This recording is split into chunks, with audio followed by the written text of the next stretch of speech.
สบายดีเอซีมันจะคูทุกคนมาพอกับส่องเบาแย่น้อยแก้ววิชัยคือเก่าเด้อพี่น้องเด้อพี่แหละมาพ่ออยู่มงเฮือนลุงบีพี่น้องเอ้ยแต่ตอนนี้ข่อยยังบ่ได้เข้าหาเพิ่นแต่ว่าโดนนานเลยพี่น้องเอ้ยเบาแย่ก็บ่ได้มาเฮือนลุงบีถือว่ามื้อนี้ก็มาหาเพิ่นอีกเทื่อนึงเนาะถือว่ามันก็หึงแล้วเด้บ่ได้มาหาเพิ่นมาเยี่ยมยามถามข่าวเบิ่งเพิ่นอยู่จังใดไปจังใดช่วงฤดูเวียกได้พี่น้องเอ้ยช่วงนี้แหละสิเข้ามาถามเบิ่งเพิ่นอีกเทื่อนึง ถือว่าเป็นเดือน2 เดือนเนี่ยได้บ่าวแอบ่ได้เข้ามาหาเพิ่นป้าบัดนี้บ่เว้าหลายอย่าห่างพี่น้องอีซี่ทุกคนไปเ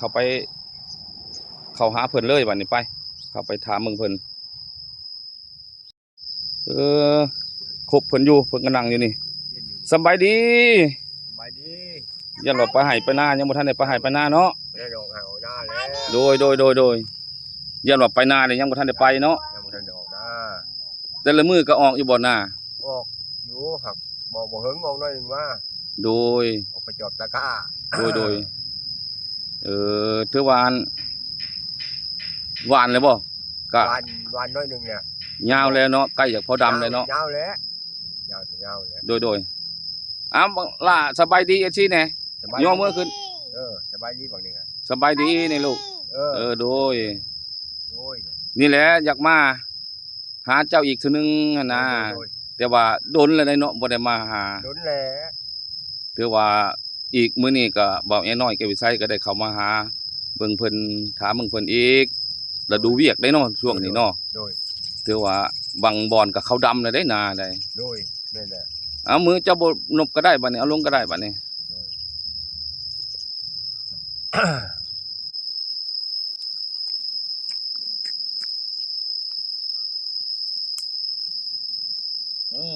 อ้าวนั่งน้ำกันเฮาบัดนี้ยับไปนะพุทธเจ้ายับไปเขียนไปลูกเขียนพูดสบายดีเอฟซีมันทุกคน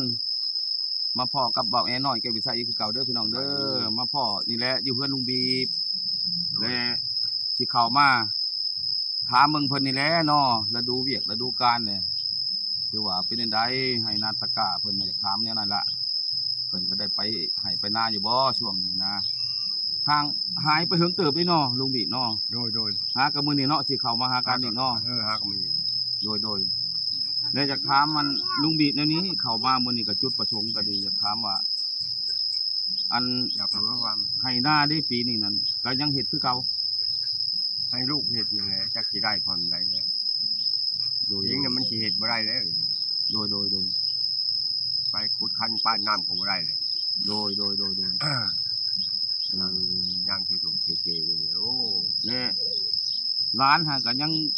เจ้านั้นยังเป็นผู้เอาคือเก่าเนาะโดยคือว่าแม่เขาเจ้านี่ไปทางใดไปหากินหาขุดจิรอโดยแม่ก็ยังอยู่ไปหาขุดจิรอหากินโดยแล้วนี่แหละอยากมาถามกันเพราะอยากบอกเจ้านี่ฤดูเวียกเนาะช่วงนี้หั่นก้าก็ยาวแล้วเนาะยาวแล้วถ้าพ้นนั้นฝนตกลงมาเลยถือว่าได้ดำเนาะได้ดำเลยคอยอยากบอกเจ้านี่เรื่องงานเวียกการสันดอนน่ะโบออกไปเฮ็ดนำเขาก็จ้ะโดยเพราะว่าเจ้ากับพอแห้งแล้วมันเฒ่าแล้วโดยเพื่อแห้งก็ลงเลยได้มีแต่ออกมาเบิ่งซื่อๆเลยมีแต่เอาความแนะนำในนี้โดยความแนะนำให้ลูกเฮ็ดไปแบบนั้นเด้อเฮ็ดแบบนี้เด้อคือพ่อพาเฮ็ดแต่เก่าหั่นละโดยบ่ให้แนวได้เฮาสิได้เข้าแล้วก็พากันเฮ็ดลูกเอ้ยให้เว้าในนั้นเด้อโดยอย่าไปออกไปญาติเขาเด้เรื่องเรียกเรื่องการนี่บ่แล้วบ่ได้ญาติบ่เฮ็ดกับเขาหรอกโดยเขาว่านั่นสิบ่เอานี่ให้ลูกกับหำหน่อยก็เด้อโดยขอตัวไปจังหน่อยโดย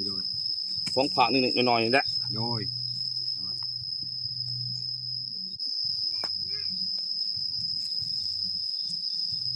เด้เอา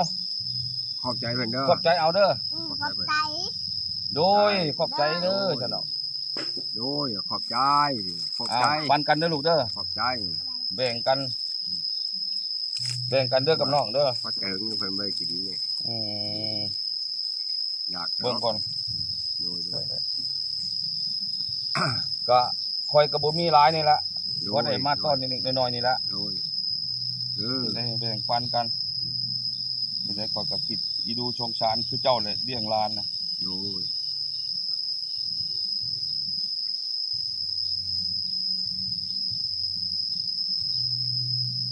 ยอมมือเอา ยกมือ ก็จะให้เงินซื้อขนม ยกมือแม่หมด เอาหมอนั่นด้วยกัน เออ โดยเอา ขอบใจเด้อว่าแม่ ขอบใจเพิ่นแม่ขอบใจ ย กมือ นั่น ขอบ น่ะ ใจ บ่ เพิ่นยกมือขอบใจเพิ่นขอบใจ ข เพิ่ อน บใจเด้อว่าแม่ขอบใจเด้อ อันนี้ควายเจ้า ขอบใจ โดยยอมมือใส่ผู้ใหญ่เด้อ ใจ พ่อแม่ อยู่ดีมีแห้งไงมีอายุมันยืนจะอยู่ต่อไปให้ร่ำให้รวยเด้อ โดย ให้พอได้ซื้อบักพริกเป็นนัวกิน โดย มีแต่ อย่าคือ คือข่อยเว้าหั่นแหละ โดย เหตุการณ์ชันดอนน่ะมันพลุดแล้วเจ้านะ โดย แต่ว่ามีแต่ลูกชายบ่อยู่หน้าเดี๋ยวนี้ ลูกชาย แล้วก็ลูกไผ่เนาะ ลูกไผ่เพิ่นเมื่อบ้านวันคืน ลูกไผ่เมื่อแล้วเนาะ เมื่อป้านคณะน้ำแม่เพิ่นนี่ ในนั้นบ่ โดย อืมแต่ว่า เรื่องงานกล้าบุ้งจะได้มาแล้วเนาะ ได้แล้ว คลองถ่าแต่ฝนลง ทาแต่ผล ฝนโตะนี่ก็ว่ากระดำแล้วบัดนี้เนาะ รู้ว่าแล้วบ้านเฮานี่ก็เขาบ่บ้านชมไม้กระดำเลยได้ เอาไรน้ำเนาะ อยากถามว่า อาหารการกินได้ซุมื้อนี่ได้จ้ะกินอะไรไปจังได๋ กินหมดกินแมงมือเถื่อมีนั่นได้เพิ่นชื่อแมงเขาแมง โดย เขาการคนชื่อมากิน โดย แมง อืม มาหาคุดกิโลนี่แหละ เออ แหน่น้อยจะนี่นะคุดกิโล อืมเจ้าได้สามบ่ได้ไปได้เนาะ ไม่ได้ไปเลยไปคุดกิโลก็บ่ได้ โดย คุดได้ดำหูดำสองก็เมื่อยเลยยาเลย มันก็พออยู่แล้วเจ้านี่ก็เอาลูกเอาหลานอยู่นี่แหละให้เขาเจ้านี่แหละหามาเลี้ยงมาเกลือบาดนี่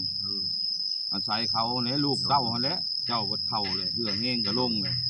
คือคอยบอกเจ้าเลยเฮ็ดให้ทำหน้าก็มีแต่เอาความแนะนำนํเขาซื่อ โดย ๆมีแต่บอกเขาเฮ็ดไปแบบใดก็บอกเขาคือว่าคันที่ปรึกษานะเจ้านะ โดย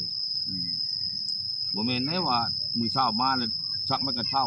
จึกไปหน้าบ่เอาเด้อบาดนี้ ไปจอบไปซื้อดอก2-3มื้อไปเถอะเนึง ไปก็แบบไปแนะนำเขาหั่นไปเด้อไปแล้วเพิ่นลงเฮ็ดเวียกของเขาโอ้ยจังน้อยพญาติเขาใส่เจ้าตื่มอีกได้ แม่นเลย คอยเบิ่งเจ้านี่คอยว่าคันเจ้าพักผ่อนเพียงพอได้ซุมื้อนี่เจ้าก็บ่ได้สูบไปใช้เนาะ โดย กะจังสุขภาพเจ้ายังได้ซำนี้นะก็ยังว่าคล้ายๆกว่าเก่า โดย ทำแต่เก่าเห็นบ่คอยเบิ่งเจ้านั่นอยากชมรุดจังหน่อยได้ช่วงอันวัง โดย ก่อนๆหั่นนะ ไปดีช่วงนั้นไป ช่วงน่ะเจ้าไปดิฝึกหาอยู่หากิน เจ๊จุเจ๊จัดไปแล้ว ก็บ่ไปเพิ่นมันบ่มีเนาะมันบ่ได้ไปย้อนความอยากกิน อยา เนาะ กกิน ยากน้ำปากน้ำท้องเฮานี่แหละเนาะ โดยแม่น คือว่าแหละเฮาบ่มีไผเนาะเป็นผู้ชอบผู้หามาให้ก็จำเป็นชูแล้วเนาะ ดูแล้ว ชูนี่ผู้หามาเลี้ยงตัวเองแหละเนาะ โดย อันใช้ตัวหลานก็รู้เอาแหละหลานก็ยังบ่ใหญ่เนาะ โดย นี่แหละเบิดแล้วหัน ใหญ่มาเลยไปหาเงินนะลูกเด้อหาเงินเก่งๆมาให้พ่อใหญ่ เพิ่นเลย ให้พ่อใหญ่ นั่งขนมเสือโดยเพิ่น เฮ็ดบ้านเฮ็ดเรือนอยู่ โดย เอาแนวนั้นเด้อลูกเด้อ โดยเพิ่น ปีสิมานี่ โดย เอาเพิ่นเข้าโรงเรียนเด้อ โดย เข้าโรงเรียนเด้อลูกเด้อปีสิมานี่เด้อ โดยจ้ะ ไปเข้าโรงเรียนให้มีระดับความรู้เฮามีระดับความรู้เฮาไปเข้าโรงจ้างโรงงานสิไปเฮ็ดหยังก็ได้ลูกเอ้ย โดยแม่นแหละ ต้องใน โดย ไปห้ามไปเฮียนนั่นล่ะคือว่าความรู้มีในโตวเฮานี่ไปไสก็สบายได้ ใครแด้เฮาจักแม่น โดยแม่นแหละชูมือนี่เขาต้องการแต่ผู้มีระดับความรู้เด้ โดย แบบกึกบ่เป็นหนังสือนี่เขาห้อยเขาก็บ่อยากเอาเด้มันได้เราไปเป็นลูกน้องเขาไปเฮ็ดงานก่อสร้างไปแนวนักนั่นแหละ บ่แล้วไปคือบักนินไปชงปลาหมอฮ้อมันบ่เป็นหนังสือบัดไปนำมัน โดย บ่จักบ่อนชงหมอนั่นได้เท่านั้นหมอนี่ได้เท่านี้บ่จักบ่อนชงทำบ่จักป้ายนะ โดย ไปบ่จักป้ายไปนำร้านนี่แหละบ่ อืม เออ เลี้ยงของเขาลูก แต่ละมือหันก็มือออกมือบ่ออกเนาะหน้าเนาะ โดย อืมเอาแน่นั่นแหละมือเฮาออกก็ออกมือเฮาบ่ออกแล้วก็พักผ่อนอยู่นี่ออกไปก็เจ้าฉีดหยังได้เด็ดอะไรรอนี่ฮ้อนอะไรรอนี่ โดย มึกไปเบิ่งเด้อ ออกไปจังน้อยหนึงก็มา โดย กระจอกว่านั่งเจ้าๆลูกนั่งที่ให้ยืนไหมอย่าหลอมไหมอย่าเห็นนั่นไหมจับดีๆเด้อเพิ่นบ่มาให้ได้เดี๋ยวก่อนวัดตัน2-3มื้อ ถ้าว่าฝนบ่ตกมื้อหน้าไปบ่ข่อยสิมาสู่เจ้าไปหากินปลากระบอกอยู่ซิ มันยังไปบ่ได้หรอกมันยังปวดวัด ยังวัดบ่ เพิ่นวัด บ่เลย คืนนี่แหละ บ่ว่าดอกไปมื้อนี้มื้ออื่นนะกะว่า คำมั เจ้าน ดีมื้ออื่นมื้อฮื้อพุ่นละ คำมันวังสิไป กลางอัน เออ พาเจ้าไปออกกำลังกาย คำมันวัง เฮาอยู่ในเฮือนหลายก็บางเทื่อก็มันก็ เออ แบบมึนๆซ่าๆนี่จักหน่อยเด้ นอนผิดนอนปีนอยู่แล้ว ย่างไปย่างมาแล้วมันนี่แหละ ใครอยู่เจ้าหยังเลาะนำมื้อนี้แต่ว่าบ่ให้อยู่เฮือนก็นอนแต่เว้นก็บ่ได้เด้ เออ พญาติเข้าได้ตอน แม่ นั้น น ได้ แม่น อืม แม่นนะ บ่เชื่อเจ้านอนบ่แม่นนอนเว้นนี่ อืม นอนเว้นปึบลุกมานี่ตื่นลุกมานี่จะคือเป็นไข้นี่ มันอยากนักอยากหน่วงแล้ว โดยแม่นแหละ มีแต่รักษาสุขภาพเจ้าหั่นแหละข้อยก็คิดเป็นห่วงนํคือเดี๋ยวนี้แหล้วเนาะ โดย ตะกี้ความข้อยคิดเป็นห่วง โดย น้ำที่ใช้ก็บ่มี โดย ไผสิใต้ก็บ่มี โดย และข้อยก็จังได้มาถ่ายคลิปเจ้าลงไปเนาะให้ทั้งผู้ใหญ่ใจบุญเพิ่นเห็นนํแล้วก็ โดย ก็ขอบมกขอบใจเนาะคือเขาใช้ โดย เขาเบาแก้ว เออ แล้วก็เขาเบาลี่ โดย เบาเตียงเนาะ เบา ได้มา แก้ว ช่วยเหลือเจ้า บ่เสียง ก็มีแต่ภาคพังขอบมกขอบใจนํ โดย เพิ่นนั่นแหละ โดย ได้ย้อนเพิ่น โดย ก็มาช่วยเหลือ โดย ก็ได้ทุกสิ่งทุกอย่างเด้ละอันละอย่างอยู่ โดย สมมุติว่าพระกระจาดเฮือน ถ้า ก็ จาดเอื้อนก็ได้ ได้ย้อนเบาแก้วเนาะ โดย เป็นภูมิ โดย มาช่วยเหลือนะ โดย ก็ขอบมกขอบใจนํเบาแก้วหลาย โดย ๆนี่แหละเขาอยากมามื้อนี้ก็ โดย ต่างมาลิ้นน้ำเจ้าแน่หั้นนะดนแล้วบ่ได้มา โดย มีแต่หักเจ้าอันปรับปรุงเจ้ากับหลานอยู่ในเฮือนนี่แหละ โดย คำว่าอยากไปก็ย่างเลาะนี่ได้น้ำบ้านเท่านี้เอา เลาะไปริมน้ำบ้าน สมมุติว่า บ่เพื่อเช้าบ่นอนนะบ่ให้นอนนะ โดยไม่เลย อยากนอนขอย่างปลาลิ้นเล็กน้อย สี่หามือจังออกเทื่อนึงน่ะ โดย เออ โดย นี่เลยที่เอ้ย โดย อีก2-3มื้อเพิ่นนั้นหายวัดก่อนว่าสิพาเพิ่นไปหาเที่ยวเช โดย ตอนนี้เพิ่นยังบ่สำบายวัดเพิ่นว่า โดย ข้อยก็ลืมเบิ่งยามาให้อยู่ในเฮือนน่ะยา โดย ดีวัดน่ะ เออ ยังบ่ได้ได โดย ก็ลืมคงบ่ได้ฮู้ว่าเจ้าบ่สบายเลย บ่สบายแล้ว อืม 2-3มื้อ นี่แหละก็ย้อนคิดเป็นห่วงน้ำเพิ่นนี่แหละข้อยก็เห็นเพิ่นเข้าเพิ่นไปเพิ่นมาจุๆเจ๊ๆก็เลย แต่เบื้องต้นก็ข้อยเองนี่แหละได้ไปถ่ายคลิปเพิ่นเนาะอยู่หน้า โดย ก็ลงเฟซลงไลน์ไปแล้วก็เอาขึ้นช่องอยู่ YouTube นี่แหละ โดย วันนี้ทีมงานเขาเบาเตียงเบาลี่เขาอันเบาแก้วเพิ่นเห็นในคลิปของข่อยก็เลย เพิ่นก็นำเขามาช่วยเหลือเราแล้วก็ได้ชวนได้ชวนหนึ่งแล้วแล้วก็ดีอกดีใจแล้วเดี๋ยวนี้เนาะ โดย ดีใจแมันบอก ดีใจแล้ว อืม ไผได้แล้วได้น้ำได้ไผแล้วน้ำได้ แต่ว่ายังแต่ เพื่อน ห้องน้ำเนาะ แต่ห้อง แต่ว่ายัง น้ำ ได้ห้องน้ำเพิ่นว่า เออ บ้านนี้นั่นแต่ว่ายังไปถ่ายนั่นนะยัง โดย บ่สะดวกเนาะยังอันยากอยู่เนาะ ยังยาก ยังได้เข้าดอนเข้าป่า เข้าดอน ยังไปห้องน้ำร่วม ลงนอนลงป่าไปแล้ว โดยกระยามัน โดย คอยไปคอยมานี่แหละบาง โดย เทื่ออาจต่อหน้าไปบางเทื่ออัน โดย สิได้บ่หรือว่า เออ สิบ่ได้บ่ก็บ่ทันว่าตัวนี้ เออ ตัวนี้ถ้ามันบ่ได้ก็บ่ให้ว่ากัน บ่ เด้อ ว่าดอก ลุงวิกเด้อ โดย อืม มันบ่มีงบเพียงพอ ข้อยก็ ได้วนแล้วโดย แซนที่สุดช่วยอยากมาช่วยเจ้านี่แหละ โดย ข้อยก็ช่วยได้ซำนี้แหละนี่ข้อยก็เอาความเว้าความว่านี่แหละ โดย เด้อได้ถ่ายคลิปลงคลิปไปนี่แหละ โดย ค่อยช่วยเจ้านั้น โดย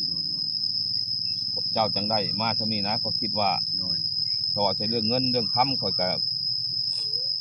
โดย บ่มีหลายคือว่าแหละ โดย ถ้าพอได้แต่ โดย นิดๆหน่อยๆแล้วมาซอยเจ้าก็คือนี่แหละนี่ โดย ก็ซอยบ่หลาย โดย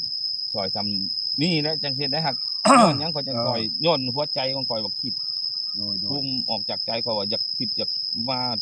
ซอยเจ้า โดย ข่อยได้จำได้ข่อยก็ช่วยเจ้าไปนะ โดยโดย ข่อยก็คิดดูสงสารนั่นแหละเพราะว่า ความลำบากของเจ้าแต่เบื้องต้นน่ะมันก็หลายเนาะ โดย ลำบากหลายเลยตะกี้นั่น โดยโดย น้ำสิใช้ก็บ่มี โดย น้ำกินก็บ่มี โดย ไผสิใกล้ก็บ่มีนั่นแหละก็เลยสงสารเห็นเจ้าอยู่ไทยอยู่หน้านะ โดย กับอยู่บ้านเบิดซื้อเจ้าว่าแล้วบ่มีน้ำอาบน้ำกินน้ำใช้ว่าซั่นไปหา โอ้ย ขอแต่น้ำไอ้น้องก็ลังอายเขาเจ้าว่า โด นะ ยโดยโดย ออกไปอยู่ดงอยู่ป่าแล้วคันนี้ลงเอาน้ำห้วยน้ำเซ่ โดย คือจะเว้าหั่นแหละ โดย อะมันนี่ก็คลิปนี่ก็สิจบซำนี้เนาะ โดยโดยโดย ถ้าคลิปหน้าจังพบพอกันใหม่เด้อสิทุกคนเด้อคลิปนี้เป็นคลิปอันหากะเข้ามาจากเพิ่นนั้นมื้อนี้แหละโดนแล้วบ่ได้เข้ามา โดย คือว่าให้พี่น้องเอเชียทุกคนอยู่ดีมีแรงเจ็บอย่าให้ได้ใครอย่าให้มีแต่ความสุขกายความสบายใจเด้อทุกคนเด้ออาล่ำเลย สาธุ บ๊ายบาย บ๊ายบายบ๊ายบาย อืม สาธุให้อยู่ดีมีแฮง โดย ผู้คนเด้อทีมนี้เด้อให้ร่ำให้รวยจริงต่อไป โดย